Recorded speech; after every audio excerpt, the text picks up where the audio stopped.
Hi everyone, welcome to this M2 Digital Talk.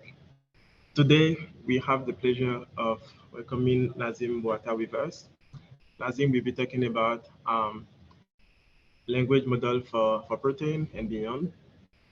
A bit about Nazim before we start. Nazim received his doctoral training in high energy theoretical physics in France. After he did a postdoc at Cambridge University, and then he transitioned from physics to system biology by joining Harvard Medical School. He's currently a senior research fellow in the Laboratory of System Pharmacology at Harvard and also affiliate with the Department of System Biology at Columbia. He's interested in applying machine learning, physics, and mathematics to biology, including molecular modeling. Thank you so much, Nazim, for accepting our invitation. It's a pleasure to have you with us today. And without further ado, you can start. Thank you very much for the kind introduction. It's really my pleasure to be here today. So I'll be talking about AlphaFold2, OpenFold, protein language models, and maybe beyond. If we have some time, I will tell you about some application in chemoinformatics and quantum chemistry. Predicting protein structures, three-dimensional structures, starting from sequences of amino acids, have been a major challenge in biology and structural biology specifically for at least half a century. This is a really important question in biology because we believe that in many cases, the function of proteins is encoded to a large extent in their three-dimensional structure. So the vision that many computational biologists had is to write down an algorithm where you feed in as inputs the sequence of amino acids and you predict accurately your protein. As many of you or all of you know, there was a major breakthrough for protein structure prediction in the last couple of years, mostly achieved by the remarkable AlphaFold2 system by DeepMind. So I will not get too much into the application and so consequences of AlphaFold2, but just to give you a glimpse of what have been achieved, I picked this example that I really like. So what you see here in the cover of Science, this is a sketch of a nuclear pore. This is one of the largest complex of proteins expressed in a cell. And this is the situation in 2016, where using experimental techniques, more specifically cryo-EM, experimental biologists were able to characterize the nuclear pore, but many details were missing, the gaps that you see here. Over the summer this year, the same journal Science published a much more detailed representation of the very same nuclear pore. And if you ask yourself, what allowed the substantial progress between the sketch on the left and the detailed complex structure on the right, it is the combination of cryo-EM, again, the experimental structure, but also the use of AlphaFold2 to characterize the atomistic details of some of the proteins involved in this complex. So I really like this example because it's highlighting the fact that AlphaFold2 is already used by structural biologists to characterize very important aspects in biology.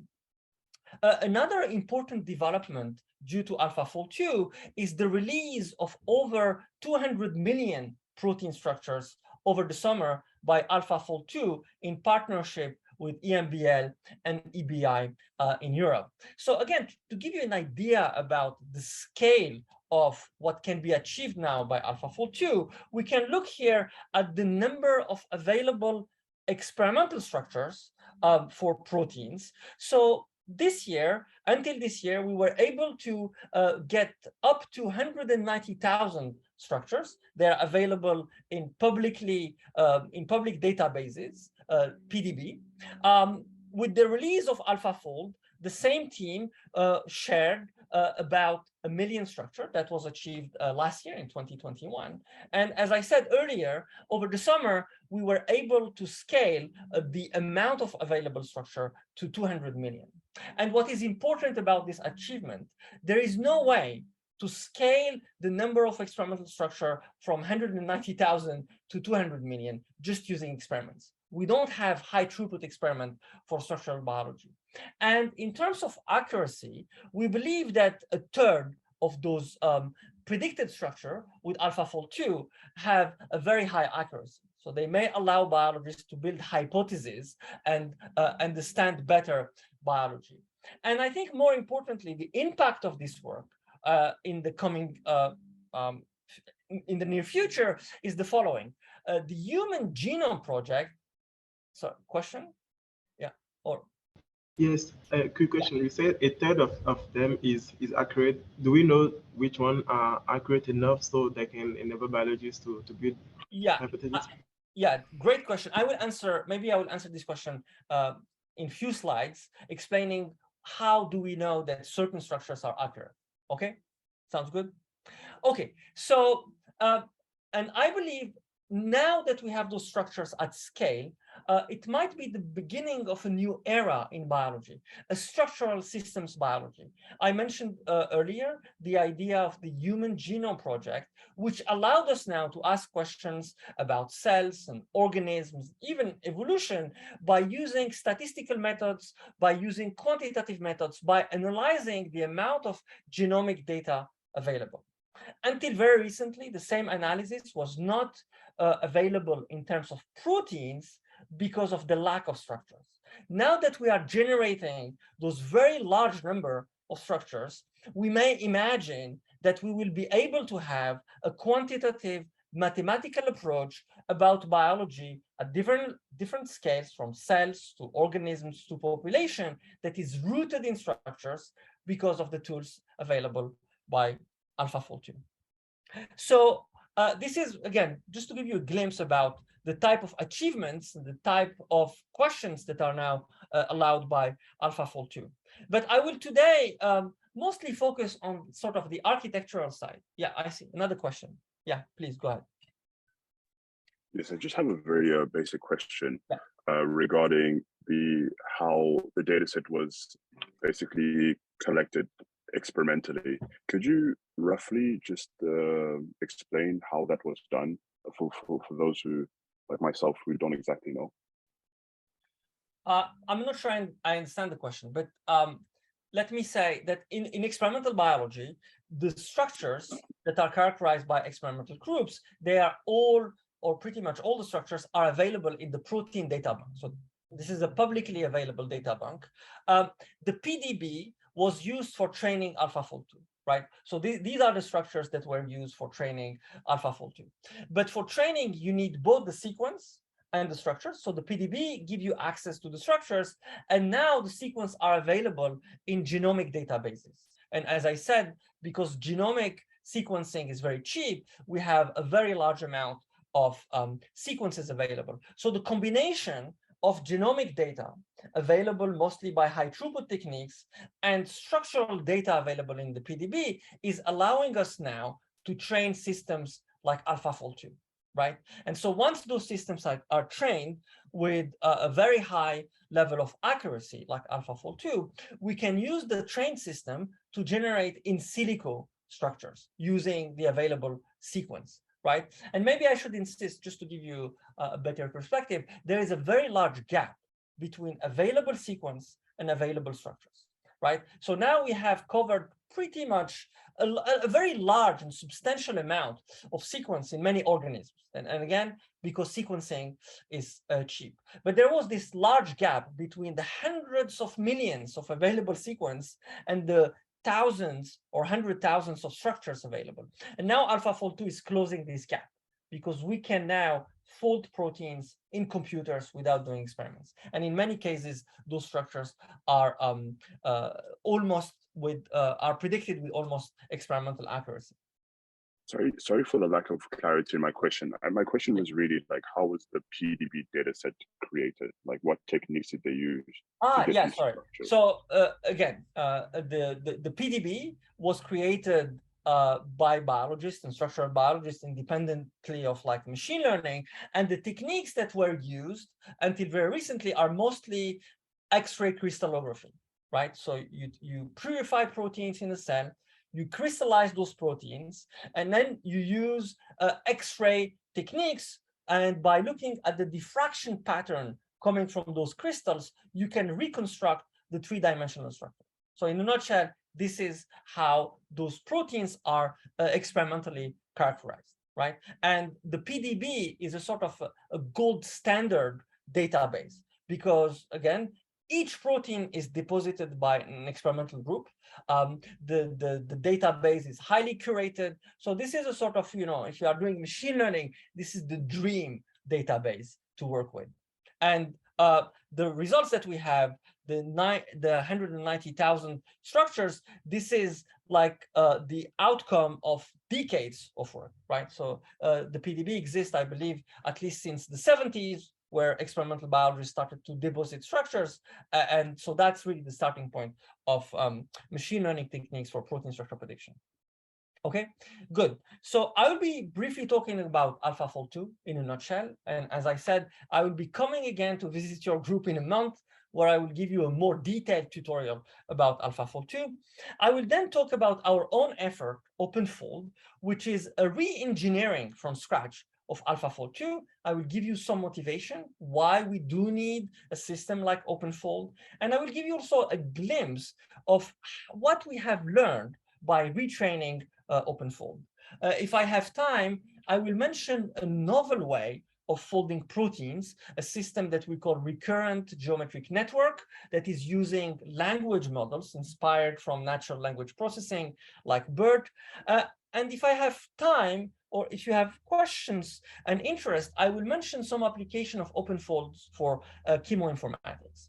Okay, but just to give you a perspective of like where we are now in terms of using machine learning techniques in protein modeling and the remaining question and challenges, I will start by giving you sort of an overview about the algorithm space in terms of the computational pipelines available for modeling and predicting protein 3D structure. And you can think of this space as a two-dimensional space where in the y-axis, I'm plotting the accuracy of the model. The higher, the better. And on the x-axis, I'm plotting the sequence information or the amount of evolutionary information available for predicting structure. So the starting point really is physics, because those proteins are made of atoms. And we believe that they spontaneously fold and reach their three-dimensional structure in a cell by the interaction of their atoms with their cellular environment. So in principle, if we solve physical equations describing the interaction of those atoms, we should be able to understand how proteins fold, how they act in a cell, and we should be able also to predict their structure. One major bottleneck with physics-based systems is that they are computationally very expensive, and they are not very accurate in most cases. One example is Rosetta by the Baker Group, a remarkable pipeline, but it's lacking now. It's really behind accuracy. You see it is low on the y-axis. A substantial development was achieved in the last couple of years in machine learning, mostly using tools from image processing. So the idea in a nutshell was to think about proteins as images, namely by looking at the pairwise distances or contact maps between atoms. It started with the work of Jinpu Zhu with RaptorX, and then AlphaFold1 and TR Rosetta. Those systems achieved remarkable progress with respect to physics-based systems, but they were not yet achieving a very high level of accuracy, i.e., they were not achieving a level of accuracy that is of interest to experimental biologists. And they were also relying on evolutionary information, and I will explain in a moment what do I mean exactly here by using co-evolution. Alternative systems were developed by colleagues at Harvard, RGN1 and NEMO. Those systems, they were in a way trying to be close to physics and using machine learning. The major developments, of course, is AlphaFold. As I believe all of you know, AlphaFold2 is now capable of predicting proteins in many cases with very high accuracy. There are systems now that are reproducing AlphaFold2, including our system, OpenFold, and RoseTTAFold by the Baker Group. But as I will try to explain today, is that despite those successes, there are intrinsic limitations, and we still need to think about alternative ways of using machine learning for folding proteins. And in a way, really the holy grail is to have a system that is inspired from physics, not using coevolution or evolutionary information, but this system will achieve the same level of accuracy as AlphaFold2. So a sort of a vision is to have a deep learning technique that is sitting in this point in the space of algorithms. As I said, if I have time, I will talk about a sort of a step toward achieving this goal, a sort of a hybrid approach that we call recurrent geometric network, RGN2, that is not explicitly using evolution. So this is a kind of very rough summary of what is now currently available in computational biology for predicting protein structures starting from a sequence. As I said, the premise of much deep learning systems is the idea of extracting signals from evolution and coevolution to fold proteins. So I will briefly tell you how those ideas work. So this is a very nice cartoon by Sergei Ovshinnikov, and the idea is the following. You start with your favorite protein. So imagine you pick a protein expressed in humans, and those tokens, they characterize different type of amino acids. And then you run a search in genomic databases, and you return sequences of proteins expressed in other organisms that are similar to your starting protein. And the assumption here is that all those proteins, despite the fact they are expressed in different organisms, they have roughly the same three-dimensional structure. And then the next step, after generating this family of proteins, we call this object an MSA. You will see this term coming over and over in my talk for multiple sequence alignment. So after generating this MSA, you can think about it computationally as a matrix with a certain number of rows and columns. The next step is to extract statistical correlations. So let me just pick an example here. Imagine you focus on this column here surrounded in gray, and you look at the correlation with the corresponding column here on the right. And what you notice is that if you change the tokens on the left, the tokens on the right changes accordingly. So here you have red, green, and then green, red. So we call this co-evolution, and this might suggest that those two amino acids are close to each other in space. As you see it here, now you look at the protein that is folded in 3 dimensions. The green tokens come close to the red tokens, and here inversely the green one comes close to the red one. So in a nutshell, the idea is that if you take those objects, you look at statistical correlations. If 2 tokens have co-evolved, it is very likely that they come close to each other in space. And this information is, in fact, in most cases, enough to tell you about the protein geometry. So to sum up, the premise of much machine learning system today is to start with those multiple sequence alignment, generate those correlations, and use those correlations to fold proteins. Another important aspect about protein folding is something very familiar in machine learning, which is extracting long-range dependencies. So typically, a protein, you can think of a protein as a string where there are beads attached along these strings. These are the amino acids. And when this string folds in 3 dimensions, you have some beads that come close to each other. Like here, you have the orange tokens coming close to the blue tokens and the green tokens coming close to the red tokens. But if you notice here in sequence space, those tokens are far away from each other. The green is far away from the orange, and the red is far away from the blue. So if you build a machine learning pipeline that is reasoning over those sequences, it needs to have the ability to extract those long-range dependency. So in a way, if you think about it computationally, one way to understand why the protein structure prediction problem is hard, it is because we need to extract those long-range dependency. And as you know, in machine learning, including in natural language processing, this is a non-trivial task.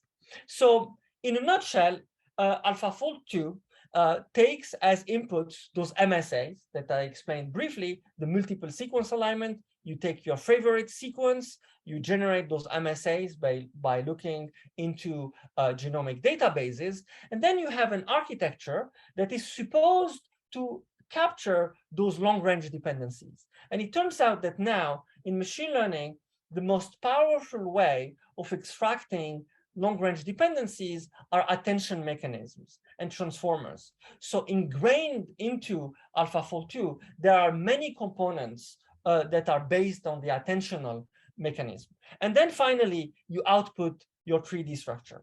So this is really in a nutshell. The system is way more sophisticated.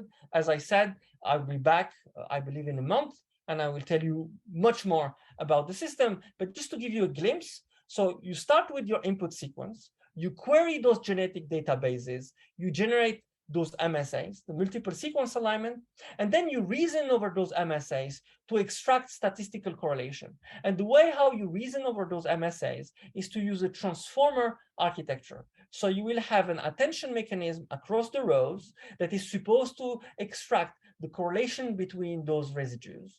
And then you have an attention across the columns that is supposed to extract correlations across evolution. And by combining the row attention with the column attention, you are now able to extract correlation between any two tokens inside this matrix, the MSA. You do this step multiple times. You do it 48 times. This is very expensive computationally. And then you generate a sort of way richer representation in the single representation, the starting sequence that you started with.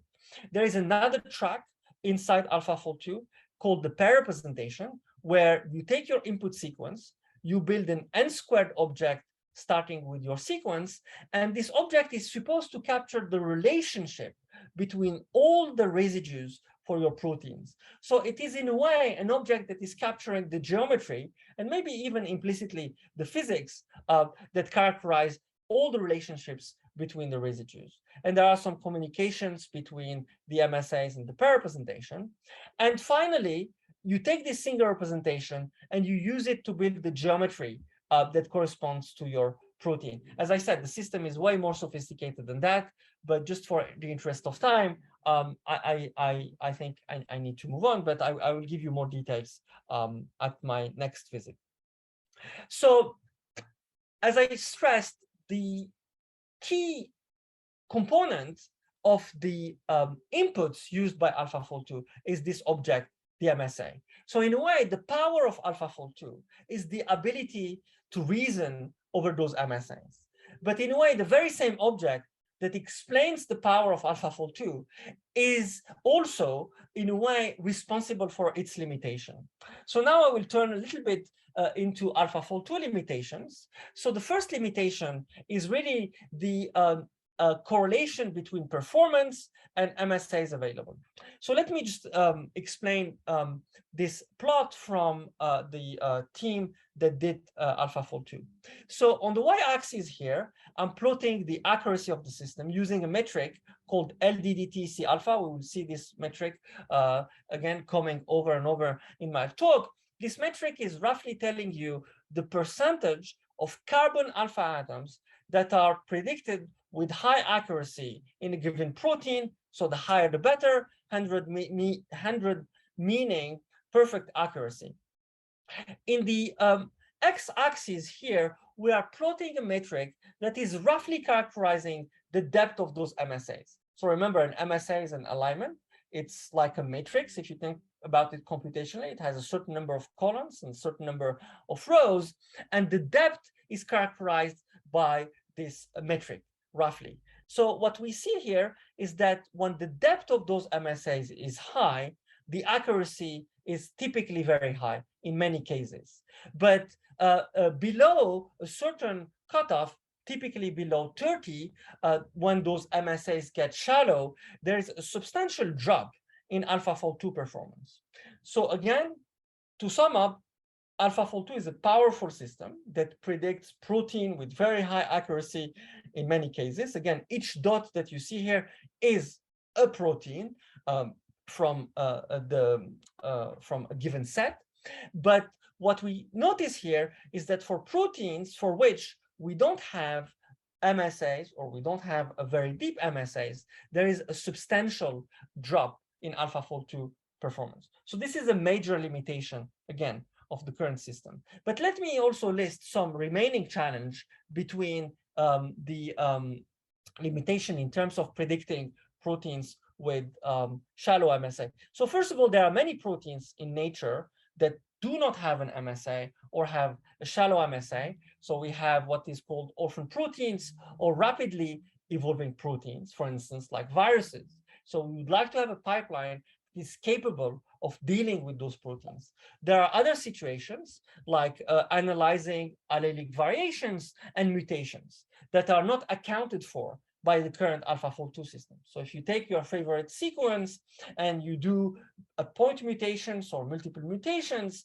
and you ask AlphaFold2 to predict the impact of those mutations, typically AlphaFold2 now is not capable of answering those questions. We would like also to explore designed proteins, proteins that are designed in the lab, and AlphaFold2 is not yet able to tackle those questions systematically. We would like also to tackle conformational changes. One premise also in most machine learning pipelines is to think of those proteins as a rigid body. They have one unique conformation in 3D. This is not often the case in biology. Those proteins are very dynamical. They can explore different conformations, and this is not tackled by the current AlphaFold2. And going to my earlier point about the Holy Grail, presumably the most important question is that we would like to have an approach for understanding the physical principles that explain the folding of proteins in a cell. This is, again, beyond the current AlphaFold2 capabilities. So, and beyond sort of those challenges, we would like also to use AlphaFold2 for applications beyond the prediction of a single protein, single individual proteins. In principle, we could use AlphaFold2 for predicting complexes. Typically, proteins in a cell, they come together, they form complexes, and this is how we explain their function. So what we see here, these are two proteins forming a complex. We would like to predict the interaction of proteins with other molecular compounds in a cell, for instance, DNA and RNA. We would like also to predict the way how proteins can interact with ligands and chemical compounds. And it might be the case that AlphaFold2 could tackle those questions. So for protein complexes, we already have an evidence from AlphaFold2 multimer. So to sum up this first part of my talk, I gave you a sort of very brief overview of AlphaFold2, its premises, but I raised some challenges and some possible questions. And the question now is, how do we tackle those challenges? One premise is to say we could imagine alternative ways of doing protein folding, and I will mention one later, using natural language processing instead of MSAs. Another approach is to say we take AlphaFold2 as it is now, and we fine-tune it for different tasks.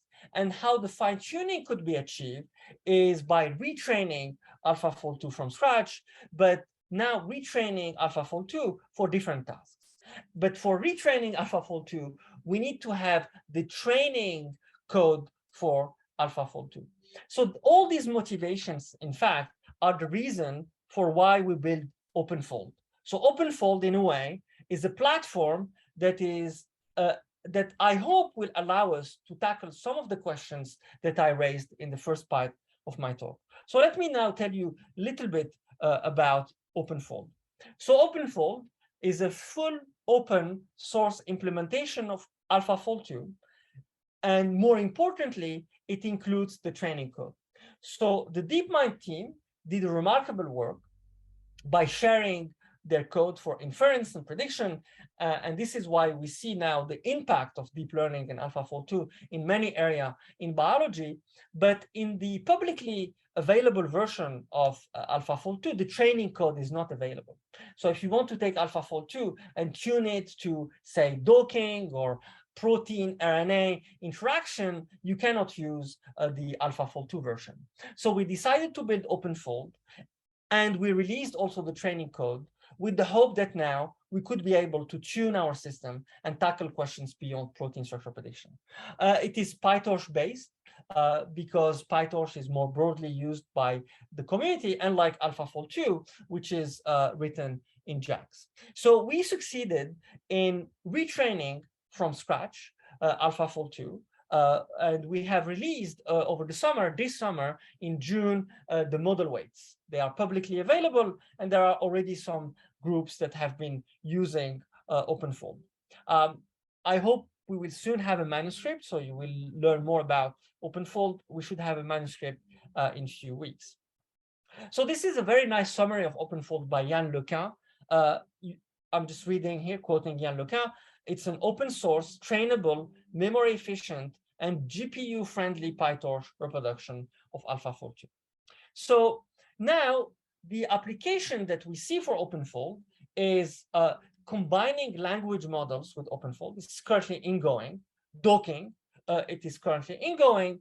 But as I mentioned previously, we hope that OpenFold would be also used for conformational changes, protein RNA interaction, so RNA folding, so on and so forth.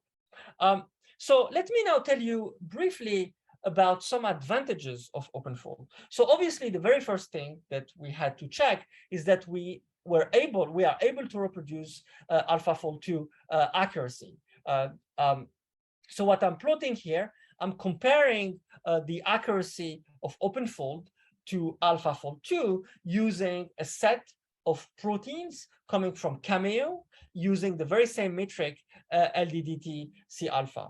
And what you see here is that there is a perfect correlation match between our OpenFold and AlphaFold2 accuracy. And so on average, we are able to predict proteins with 0.91 LDTTCA.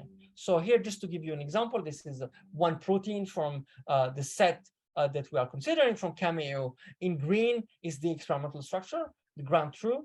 In blue is a prediction from AlphaFold2, and in orange is a prediction from our OpenFold. And as you see, there is a perfect match. There are some mismatches at the tails, but these are expected. So number one, we were able to retrain OpenFold from scratch, and more importantly, we are achieving exactly the same level of accuracy as AlphaFold2.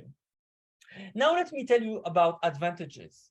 So on top of reproducing the same level of accuracy, we do have some advantages. So it turns out that OpenFold inference time is faster than the original AlphaFold2.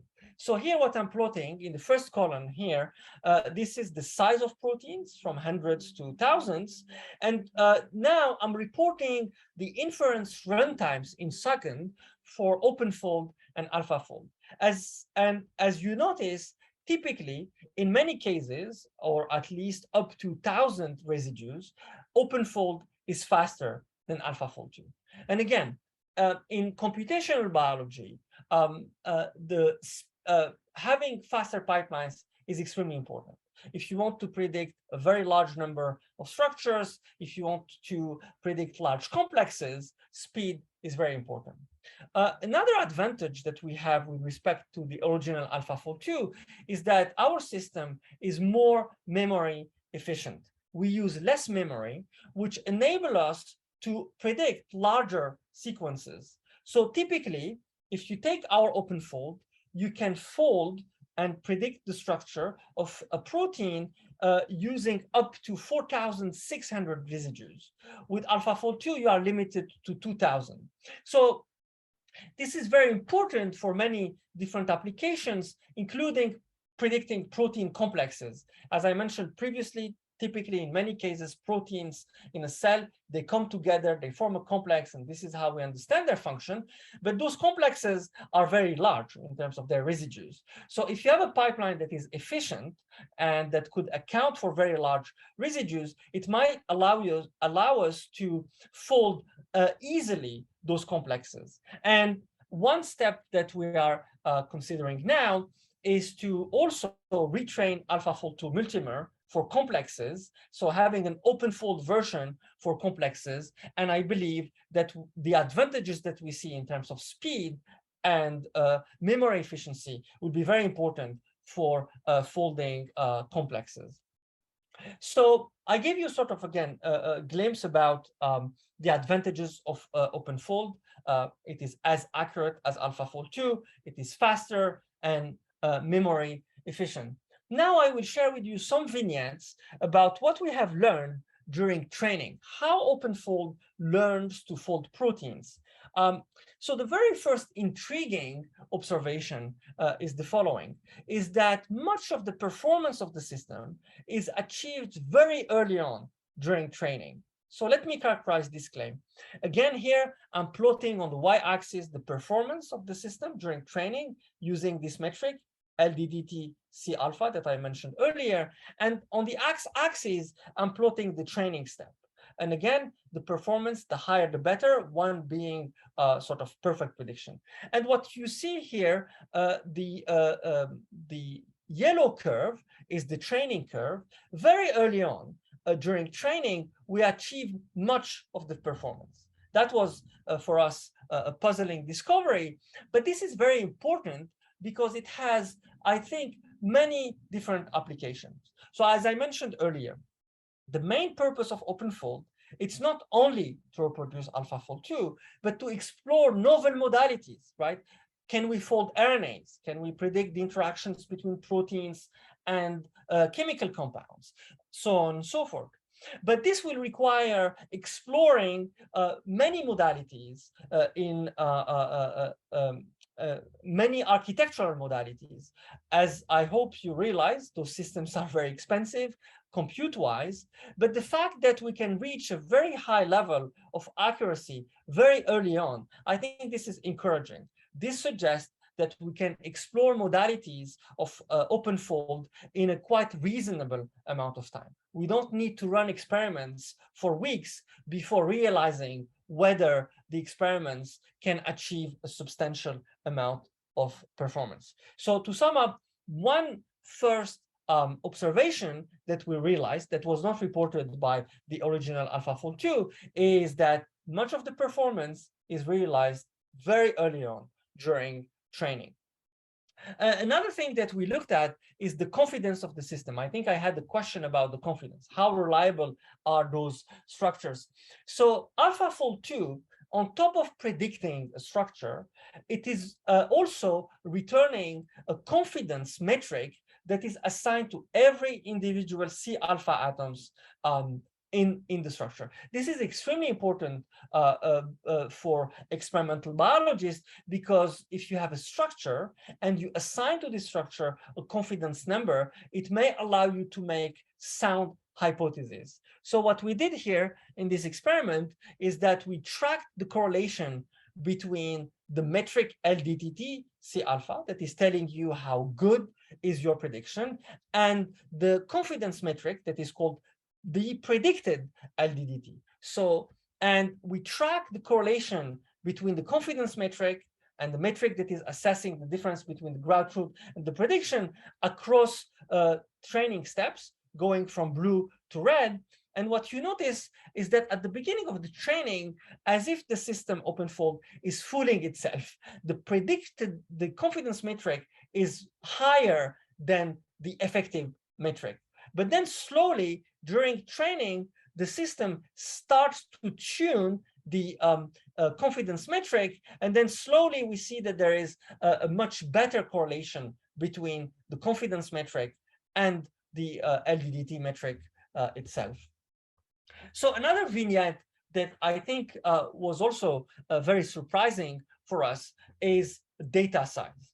So if you are familiar with natural language processing, the question of scaling is extremely important. So if we ask questions about systems like GPT-3, how do they scale with respect to data size? How do they scale with respect to the model size? These are very important questions. And what we have discovered for GPT-3 is that typically the system will scale following a power law. So we decided to kind of tackle similar questions for protein structure prediction by looking at data size. So basically what we did, so these are ablation studies in terms of the data size used for training. So we start with all the experimental data available in the PDB for training. So this is like taking the 100% data size, and the training curve is in red. And then we start uniformly sampling from the experimental data side and considering a lower number of inputs. So for instance, we take, so the original number is roughly 190,000 proteins. So we use 190,000 proteins for training our system. And then we take 20,000, 10,000, 1,000, so on and so forth. And remarkably, what we see here is that if we take the full data set, or if we take 20,000 or 10,000 structures, we achieve the same performance. We start seeing and noticing a substantial drop in performance when we take 1,000 structures.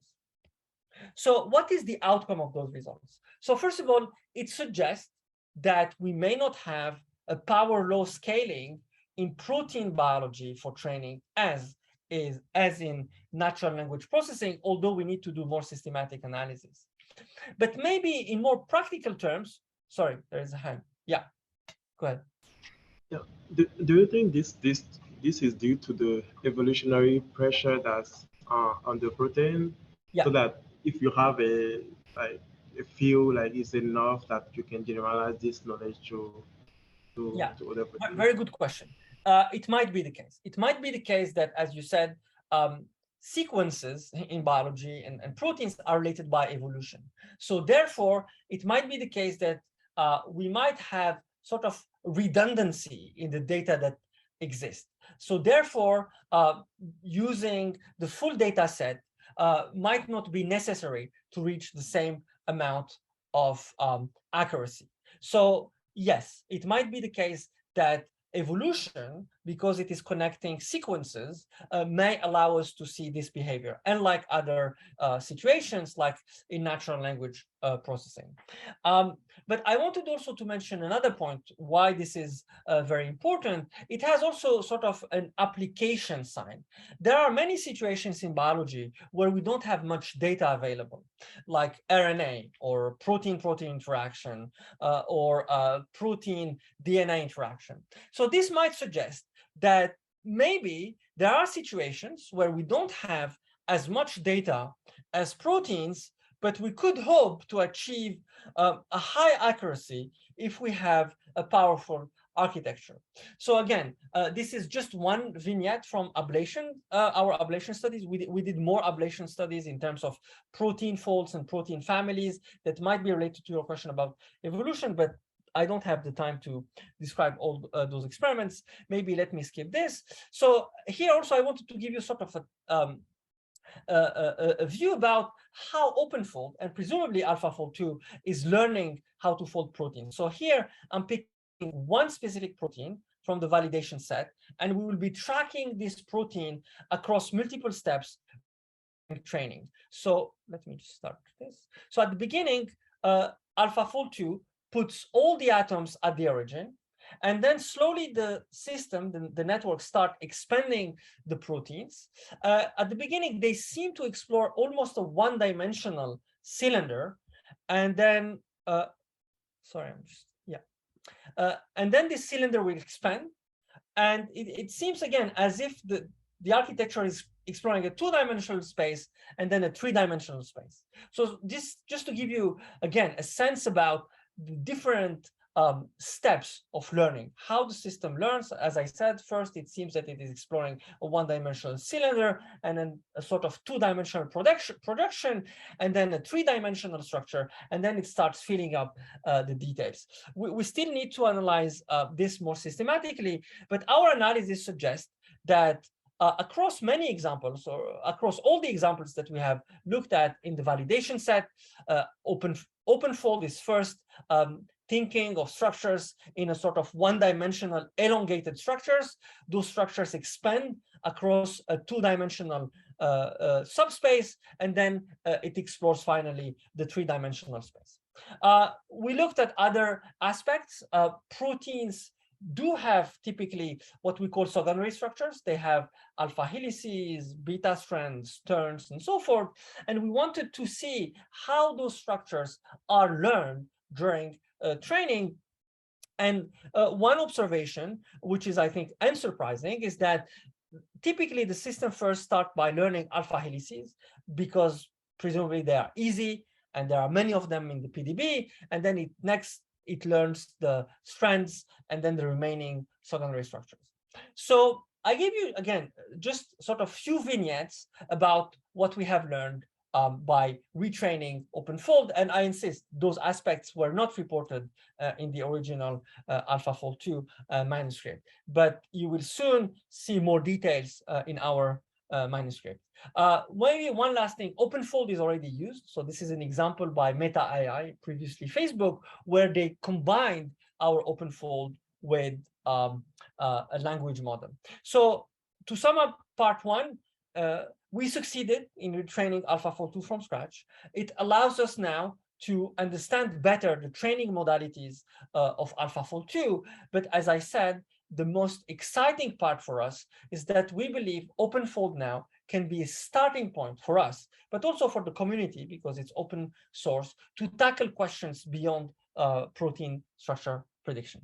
So in the remaining time, I will now move to another topic, which is another system that we have developed called RGN2, which is a combination of single sequence and language models. So here the paper is already out. It appeared a few weeks ago in Nature Biotech. If you want to read more about it, there is a news and views, and there is a short comment in Science by Derek Lowe. So let me again step back and go back to those MSAs. I said the power of AlphaFold2, it is partly because it uses multiple sequence alignments. But the fact that the system is relying on multiple sequence alignments, it's also explaining its limitation. So the holy grail would be to use machine learning, predict structure by only using a single sequence. And this will be mimicking what is happening in a cell, and it will be mimicking what is happening in physics. So currently, if we take this approach in machine learning, in all the situations that we have, we end up having very poor performance. But I'm happy to tell you maybe later about maybe alternative ways of improving this approach. So what we decided to do is that instead of taking the single sequence, for which we have poor performance, and instead of taking MSAs, we decided to combine a protein language model with a geometrical module that allow us to fold proteins without using multiple sequence alignment and co-evolutionary information. So, and again, I will now tell you a little bit how this works. So let me briefly start with the geometric module. So we built a novel geometric module inspired from differential geometry. And the idea is very simple. If you think about a protein along the backbone, a protein is a one-dimensional polymer. In differential geometry, if you have a one-dimensional curve living in 3D, you can fully characterize its geometry by assigning a frame, a moving frame along the curve. So here, typically, you have a tangent vector that is moving along the frame with two other vectors, a normal and a binormal. And by looking at the motion of this frame along the curve, you can characterize its geometry. So basically what we did, we said now, let's have a moving frame along the protein, with the main difference is that protein are discrete chains. They are not like, obviously, continuous smooth chains in 3D. And by looking at a sort of transfer matrix formalism, we were able to characterize the motion of those frames along the backbone. So we built a novel geometrical module that allow us to reason geometrically over proteins. So that's one novelty. The other novelty now is the protein language model, and let me tell you a little bit more about it. So our system is called AminoBERT. It is inspired from the BERT system, familiar in natural language processing. So the idea is we start with a sequence, and then we have a task very familiar to natural language processing. We take our amino acids, and then we mask certain amino acids, and we feed this into a transformer architecture, very similar to BERT, and then we generate the missing or masked amino acids. While we do that, we build some embeddings. And the idea here is that as for languages, those embeddings have learned the contextual meaning of those amino acids. So when you start with a single sequence, again, from a computational perspective, each amino acid is a one-hot encoding. That's the only information that you have. After generating those embeddings, on top of the one-hot encoding that you start with, you have a relational information between amino acids in a given sequence. And the premise of our strategy is that the information contained into those embeddings should allow us to fold proteins. So to sum up, combining embeddings from a natural language approach that we call AminoBERT and a novel geometrical module now is allowing us to predict protein structures without using multiple sequence alignment. And the advantages that we have are multiple. I will mention few. First of all, in terms of speed, computing those MSAs and reasoning over the MSAs is very expensive. Whereas because our system is not using MSAs, it is much faster. So let me just give you a few numbers. So here I'm listing some proteins in terms of their size, the terms of the size of those sequences. And here I'm reporting the prediction time for AlphaFold2. Typically, for those proteins, the prediction time is about 800 seconds. Using our pipeline, we could predict proteins in milliseconds, which is, again, extremely important if you want to explore the space of possible fold. And again, we achieve this speed up mostly because we don't use multiple sequence alignment. I will give you again a glimpse about performance. We looked at de novo proteins. So this is a very important, again, application in protein biology. We would like to design efficiently proteins for certain function, and we would like to predict their structure. So here we picked a set of de novo proteins, and we compared our performance using RGN2 with AlphaFold2. So let me maybe explain briefly this plot. So here we are using two metrics, the DRMSD and GTTS. Each point here is a protein from this data set of de novo proteins.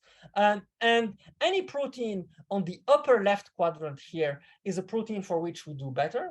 And any protein on the lower right quadrant is a protein for which AlphaFold2 is better. And it turns out that in many cases, in 47% of the cases, when we use only single sequences, we don't turn to evolution and evolution information, we typically do better than RGN2, than AlphaFold2, sorry. So to sum up, for a class of proteins for which we don't have evolution information, or for which we don't have much evolutionary information available, we have a pipeline that is faster, way faster than AlphaFold2, and a pipeline that can also lead to better performance. Maybe let me give you here a few examples. So these are proteins that are humanly designed. In gray is the ground truth structure, the experimental structure. In yellow is the AlphaFold2 prediction, and in purple is the RGN2 prediction. And as we see, typically, we do better when we use single sequence than AlphaFold2. We also applied and assessed our system on a set of orphan proteins. These are proteins for which we don't have MSAs, and we typically do better than AlphaFold2. So I think I would stop here just for the interest of time, and just to wrap up what I said today. So on the one hand, we built OpenFold, a fully open source platform with the vision that this could be a starting platform for tackling many modalities that goes beyond protein structure prediction. On the other hand, I gave you a sort of a brief introduction to an alternative system of predicting protein structures using language models instead of evolutionary information. And I showed you a few examples on which our pipeline and pipelines using language modeling can be complementary to what is achieved by AlphaFold2 and similar systems. I will now just, of course, OpenFold is a large teamwork. So here I'm mentioning the people who are involved in the OpenFold collaboration. I would like also to thank the support of partners that allowed us to train those systems at scale. These are also the people involved in RGN2, and I would like to thank DARPA for financial support. Thank you for your attention, and I'm happy to take more questions. Thank you so much, Nazim, for the group presentation. There was a few questions in the chat. Lena, are you still there? You want me to read the questions, or? Yeah, that'd be nice. Thank you. Oh, so I'm reading. So why is OpenFold faster than AlphaFold2? Good question. So one technical aspect we added to OpenFold is how to compute attention. As I said, the core architecture in AlphaFold2 is the attention mechanism, and if you are familiar with transformers, attention is expensive. So there was a paper this year called Flash Attention that was suggesting an efficient way of implementing attention. And it turns out that Flash Attention was a key component to speed up our pipeline. And then I think the second one is more like the answer to the first one, maybe software difference. Yes, so I think I will skip this one. You can join, I think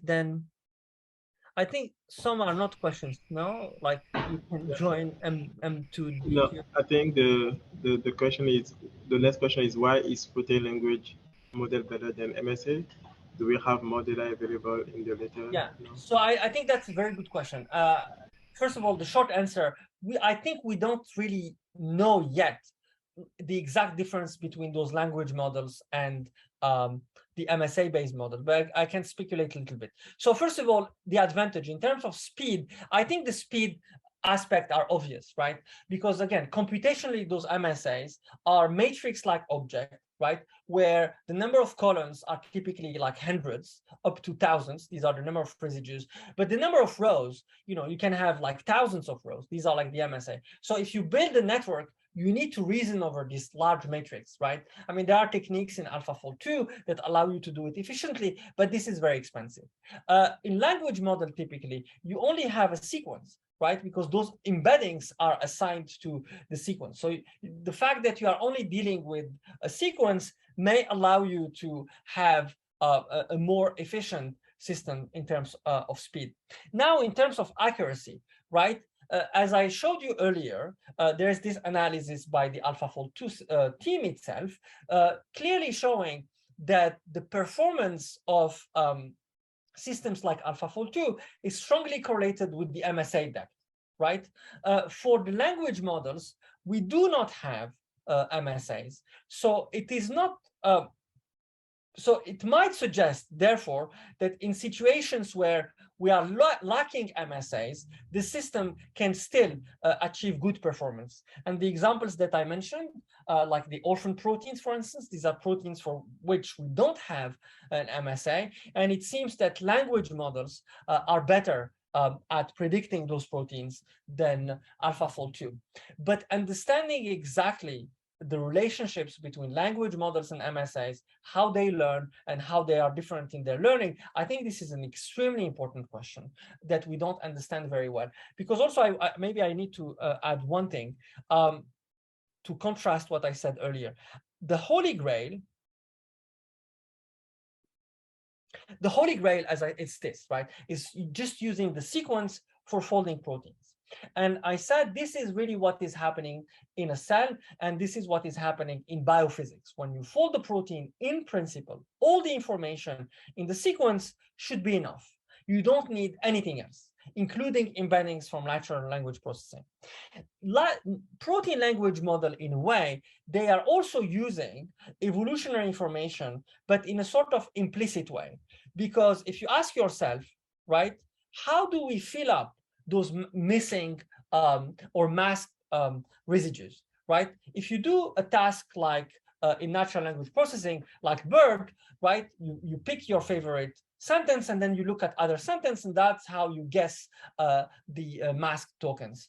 In biology, you look at other sequences, right? That's how you fill those tokens. By allowing your network to look at other sequence, in a way, you are also using implicitly evolution. You are not using alignment, but you are using evolution. So those language model, in a way, they are still implicitly using the signal coming from evolution. But understanding how similar and different are language models and MSA-based techniques, I think this is a very important question that requires further exploration. So when accounting for the parameters in the language model, those RGN2 have more or fewer? Yeah, so that's a good question. And maybe I should make it also clear, is that the language model and RGN2 are not trained end-to-end, right? So what do? Is that we do first train the language model, we call it AminoBERT. We generate, which is very large, as you know, from BERT. So we generate those embeddings, and then those embeddings are taken as inputs for the RGN2 system. So if I take the pipeline from the embeddings to the output of our system, RGN2, of course, uses fewer parameters than AlphaFold2. Now, if you account also for the parameters of the AminoBERT, that's different, but they are not trained end-to-end, right?